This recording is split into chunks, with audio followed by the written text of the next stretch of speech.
শ্লোক ৩৩। কিং পুনর্ব্রাহ্মণা পুণ্যা ভক্তা রাজর্ষরেস্তথা অনিত্যম সুখং লোকম ইমং প্রাপ্য ভজস্ব মাম। বাংলা অর্থ: তাহলে পুণ্যবান ব্রাহ্মণ এবং ভক্ত রাজর্ষিদের কথা তো বলাই বাহুল্য। এই অনিত্য ও দুঃখময় পৃথিবীতে জন্ম নিয়ে তুমি আমাকে ভজনা করো। পৃথিবী অনিত্য, সুখ স্থায়ী নয়, তাই ঈশ্বর ভক্তি। সংক্ষিপ্ত শিক্ষা: এই পৃথিবী স্থায়ী সুখের স্থান নয়, তাই জীবনের আসল উদ্দেশ্য ঈশ্বরকে জানা এবং ভক্তি করা।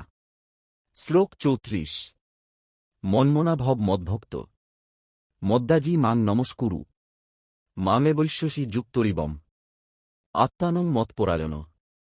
বাংলা অর্থ: আমার কথা চিন্তা করো, আমার ভক্ত হও, আমাকে পূজা করো এবং আমাকে প্রণাম করো।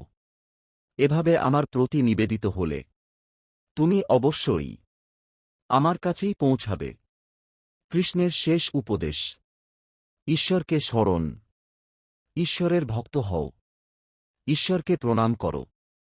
সংক্ষিপ্ত শিক্ষা: জীবনের আসল পথ ঈশ্বরকে স্মরণ করা এবং ভক্তি করা।